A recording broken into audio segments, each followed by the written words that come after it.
ఇక ఇంకో మతం ఇంకేం చెప్తుంది, మనుషులంతా పుట్టుకతోనే పాపులు. ఇంత దుర్మార్గం అసలు. వాడు మన దగ్గర కూడా వచ్చి మనల్ని కూడా పాపులు అంటాడు. మీరంతా పాపులు అని మనల్ని అంటాడు. వాల్మీకి రామాయణం 63వ సర్గాలో రాముడు ఏమంటున్నాడో చదువుదాం. నా అంత పాపం చేసిన వాడు లోకంలో మరొకడు ఉండడు. దుఃఖం మీద దుఃఖం నా గుండెలో బద్దలు చేస్తుంది, మనసు వికాలం చేస్తుంది. గత జన్మలో ఎన్ని పాపాలు చేసి ఉంటానో. దీన్ని బట్టి రాముడు పుట్టుకతో పాపు కాదంట, పుట్టక ముందు నుంచి ఎన్నో పాపాలు చేసినటువంటి పెద్ద పాపిని అని అంటున్నాడు. మరి మీరు రాముడి కంటే గొప్పవాళ్ళ?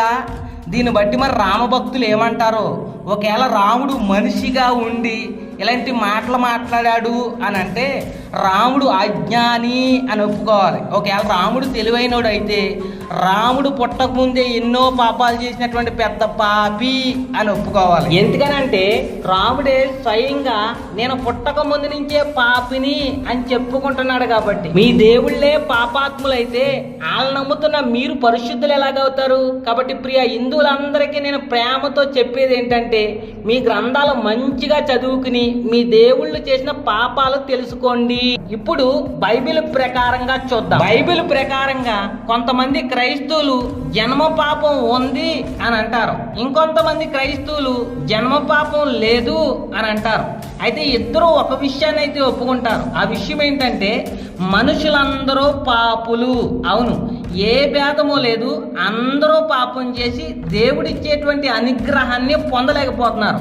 అసలు మనుషులందరూ పాపం ఎందుకు చేస్తున్నారు అని అంటే, మనుషులకి పుట్టుకతోటే పాప స్వభావం ఉంది కాబట్టే పాపం చేస్తున్నారు.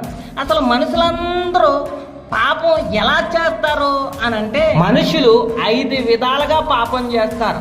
1 చూడకూడదు చూడటం, 2 మాట్లాడకూడదు మాట్లాడటం, 3 వినకూడదు వినటం, 4 తాకకూడదు తాకటం, 5 ఆలోచించకూడని ఆలోచించడం.